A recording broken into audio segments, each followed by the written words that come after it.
Hello student, welcome to the Guruji classes. आज हम करेंगे क्लास 9 का चैप्टर नंबर 8 क्वाड्रिलेटरल्स। क्वाड्रिलेटरल को करने से पहले हम एक छोटा सा इंट्रोडक्शन वीडियो बना रहा हूँ मैं इसका, और इसके आगे के सारे क्वेश्चंस आपको नेक्स्ट वीडियो में मिल जाएंगे। तो चलिए स्टार्ट करते हैं। क्वाड्रिलेटरल को शुरू करने से पहले सबसे पहले हम देखेंगे ये एक हमारी लाइन है। ये जो लाइन होती है, इस लाइन के ऊपर ये पॉइंट्स हैं, ये 1 पॉइंट, ये 2 पॉइंट, ये 3, ये 4, ये चारों पॉइंट्स एक लाइन के ऊपर हैं। अब जब चारों पॉइंट एक लाइन के ऊपर हैं, कहीं पर भी नहीं मिल रहे हैं, तो इट मींस ये चारों पॉइंट कॉलिनियर हैं। और जब चारों पॉइंट कॉलिनियर होते हैं तो वो एक सीधा स्ट्रेट लाइन बन जाती है। सेकंड फिगर के अंदर हमारे को दे रखा है एक ट्राइंगल। ट्राइंगल में 1 पॉइंट ए रहा, 1 पॉइंट ए रहा, 1 पॉइंट ए रहा, ये 3 पॉइंट्स मिल रहे हैं, तो ये एक ट्राइंगल बन रहा है, ना कि क्वाड्रिलेटरल बन रहा है। सेकंड अगली फिगर में हमें बता रहा है, थर्ड फिगर के अंदर, कि 1 पॉइंट ए रहा, एक येरा पॉइंट और एक येरा पॉइंट और एक येरा पॉइंट। तो मतलब क्वाड्रिलेटरल्स की अगर मैं हिंदी में आपको, इंग्लिश में आपको डेफिनेशन बताऊं, so quadrilateral is something which we are drawing a figure with the free hand and with the straight lines and the closed curve is called the quadrilateral. आपको मैं बता दूं कि फ्री हैंड से मैं स्ट्रेट लाइंस बना रहा हूं 4 पॉइंट्स की, और मैं फिगर क्लोज कर रहा हूं, तो वो एक क्वाड्रिलेटरल होता है। अब आप देख सकते हैं यहाँ पर ये एक पॉइंट है, यहाँ पर मेरा एक पॉइंट है, ये एक पॉइंट है, ये एक पॉइंट है। नो मैटर कि ये लाइन बड़ी है, ये लाइन छोटी है, ये लाइन बड़ी है, या ये ऐसे टेढ़ी जा रही है, कोई मैटर नहीं करता, बट ये 4 पॉइंट्स हैं और ये क्लोज्ड है, तो ये क्वाड्रिलेटरल है। ऐसे यहाँ पर ये भी क्वाड्रिलेटरल है। आप देखिए 1 2 3 4 पॉइंट्स आ गए, और ये भी एक क्वाड्रिलेटरल है। नेक्स्ट हमने जो ध्यान देना है वो देना है 8.1 पर। आप देखिए angle sum property of a quadrilateral, ये हम छोटी क्लासेस से भी करते आ रहे हैं। अब इसको मैं एक छोटा सा पार्ट आपको बता दूं यहाँ पर, कि एक क्वाड्रिलेटरल के अगर कोई 2 पार्ट में डिवाइड है क्वाड्रिलेटरल, तो एक ट्राइंगल बन रहे हैं, 2 ट्राइंगल्स दिख रहे हैं आपको, एक ट्राइंगल ये रहा, एक ट्राइंगल ये रहा, तो एक ट्राइंगल का angle sum property of a triangle, ये हम छोटी क्लासेस से करते आ रहे हैं, 180 होता है। तो 180 मिलके कितना हो जाएगा, 360। यहां पर ये बात हमें यहां पर बता रहा है कि that is the sum of angles of the quadrilateral is 360। इसको आप मार्क कर लेंगे। तो क्वाड्रिलेटरल्स के जितने एंगल्स का सम होगा वो 360 होगा। और यहां पर अगर क्वाड्रिलेटर डिवाइड हो रखा है 2 ट्राइंगल्स के बीच में, तो इसका angle sum property of a quadrilateral is 360। तो ये प्रॉपर्टी आपको बिल्कुल याद रखनी है, that is the sum of the angle of a quadrilateral is 360। से भूलना नहीं है, आगे हमें बहुत क्वेश्चंस में ये वाली प्रॉपर्टी करनी पड़ेगी और हमें याद रखनी है। नेक्स्ट आ जाते हैं हम 8.3 पर, type of a quadrilateral. Type of a quadrilateral को करने से पहले हम आपको कुछ फिगर्स को इंट्रोड्यूस करा देता हूं। आप देखिए यहाँ पर ये एक ABCD, यहां पर आपको एक क्वाड्रिलेटरल दिख रहा है। अब ये क्वाड्रिलेटरल किस तरीके का क्वाड्रिलेटरल है, आप देखिए AB जो है बिल्कुल पैरेलल है CD के। अगर मैं इसको यहां पर लिख भी दूं कि AB यहां पर पैरेलल है CD के, सो ये जो फिगर ऐसे करके जा रही है, ऐसे करके, तो ये हमारा क्या है, एक ट्रेपीजियम। आपको ये फिगर को भूलना नहीं है कि ये हमारा क्या है, एक ट्रेपीजियम। नाउ सेकेंड वाली फिगर पर आ जाते हैं, PQRS। आप देखिए यहां पर PQ ये थोड़ा सा टेढ़ा हो रखा है, और ये PQ और RS ये इसके लाइन के पैरेलल है, और PS और QR ये इसके लाइन के पैरेलल है। यहां पर जब pair of the line, two pairs of the lines are parallel, यानी कि PQSR पैरेलल है एक पेयर, और PSQR पैरेलल है एक पेयर, तो ये क्या है, मेरा एक पैरेललोग्राम है। ऐसे ही यहां पर आप देखते हैं पिछली वाली फिगर में क्या डिफरेंस था दोनों में। यहां पर AB और CD दोनों एक दूसरे की पैरेलल थी, और DC और BC दोनों नॉन पैरेलल थी। 2 लाइनें जब नॉन पैरेलल हो जाती हैं, और एक पेयर नॉन पैरेलल होता है और एक पेयर पैरेलल होता है, और फिगर ऐसे जा रही होती है, तो वो मेरा ट्रेपीजियम होता है।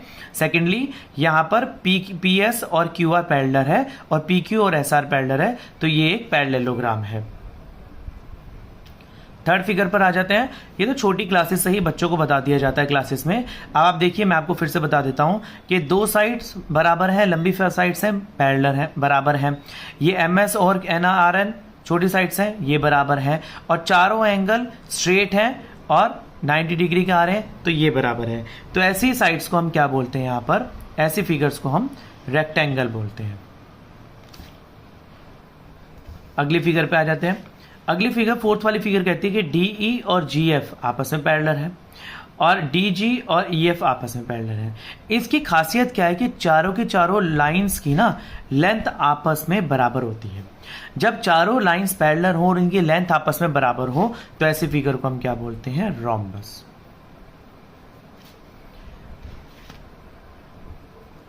फिफ्थ फिगर, ये तो कोई भी बच्चा बता देगा और छोटे बच्चे भी, आपको भी देखने में दिख रहा होगा कि ये चारों साइड्स लेंथ बराबर है और इनके दोनों चारों एंगल्स भी बराबर हैं। तो ये क्या है, हमारा एक स्क्वायर है। सिक्स्थ फिगर देखिए, यहाँ पर एक काइट की शेप में बनी हुई है। इसका फिगर का नाम भी काइट ही होता है। इसमें क्या होता है कि दो साइड्स लंबी होती हैं, दो साइड्स छोटी होती हैं, और जो दो छोटी वाली साइड्स होती हैं इनकी जो लेंथ होती है ये जो होती है आपस में बराबर होती है, और लंबी वाली साइड्स दोनों आपस में बराबर होती हैं। तो ये भी एक हमारी फिगर होती है और इसको काइट ही बोला जाता है, कुछ और नाम नहीं बोलते इसको। तो इसमें ये 6 की 6 फिगर्स हमने कर ली हैं रिवीजन। और ये टाइप ऑफ अ क्वाड्रिलेटरल्स होता है, मतलब कि ये किसकी फैमिली में आते हैं ये फिगर्स, ये क्वाड्रिलेटरल की फैमिली में आती हैं। अगर हमें आगे क्वेश्चंस करते हैं तो हमें इन फिगर से इंट्रोड्यूस होना बहुत जरूरी है। If you don't know about the figures so we won't be able to solve the questions of this exercise. Now let's start the next thing. Next हमारी स्टार्ट हो जाती है थ्योरम्स। Yes, theorem 8.1। थ्योरम 8.1 हमें क्या कहती है, चलिए देख लेते हैं। थ्योरम 8.1 हमें कहती है यहां पर, अ diagonal of a parallelogram divide into two congruent triangle. ये ए बी सी डी ये एक पैरेललोग्राम है। इसका जो डायगोनल है ये वाला ए सी, ये जो डायगोनल है ये इसको दो कॉन्ग्रेंट ट्राइंगल्स में डिवाइड करता है। कैसे, आप देखिए ये ए बी सी डी ये एक पैरेललोग्राम आ गया और इसका डायगोनल क्या है, ए सी है। ये इसको दो पैरेलल पार्ट में कैसे डिवाइड करेगा, देखिए ए, अगर मैं आपको बता दूं कि ये पैरेललोग्राम है तो ये साइड इसके इक्वल होगी, ये साइड इसके इक्वल होगी। अगर मैं इसको कॉन्ग्रेंट प्रूफ करना चाहूं तो कैसे प्रूफ कर दूंगा, साइड से इसको कॉन्ग्रेंट प्रूफ कर दूंगा। कैसे, आप देखिए यहां पर मैं यहां पर बता सकता हूं कि ए बी बराबर DC है और AD बराबर BC है और AC जो है मेरी कॉमन लाइन है। तो साइड से ये मेरे दोनों ट्राइंगल क्या हो जाएंगे, ट्राइंगल ADC और ट्राइंगल ABC कॉन्ग्रेंट प्रूव हो जाएंगे। तो ये वाली प्रॉपर्टी हमारी फुलफिल हो जाती है, the diagonal of a parallelogram divides it into two congruent triangle.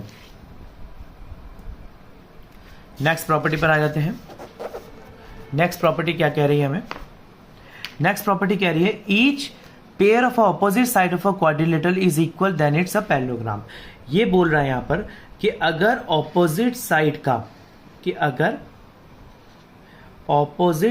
का, चलिए देख लेते कैसे। Each pair of the opposite side of a quadrilateral, देखो कह रहा है if each pair of opposite side of a quadrilateral is equal, अगर दोनों एक क्वाड्रिलेटरल का हर पेयर, जैसे कि एक पेयर ये रहा ए बी और एक पेयर ये रहा DC और एक पेयर ये रहा BC और एक पेयर ये रहा AD, अगर ये आपस में इक्वल है तो ये एक पैरेललोग्राम है। जो हमने पैरेललोग्राम की प्रॉपर्टीज करी थी उसी का जस्ट ये ऑपोजिट है कि अगर एक क्वाड्रिलेटरल की each side of a pair is equal then it's a parallelogram. चलिए नेक्स्ट वाला करते हैं।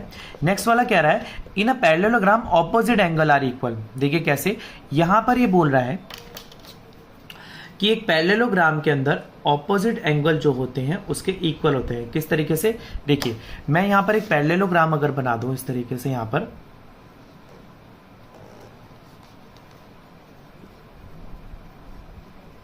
तो इस पैरेललोग्राम की अगर ये साइड इसके इक्वल है, ये साइड इसके इक्वल है, तो इसके जो ऑपोजिट एंगल है, एंगल D बराबर एंगल B होगा और एंगल C बराबर एंगल A होगा।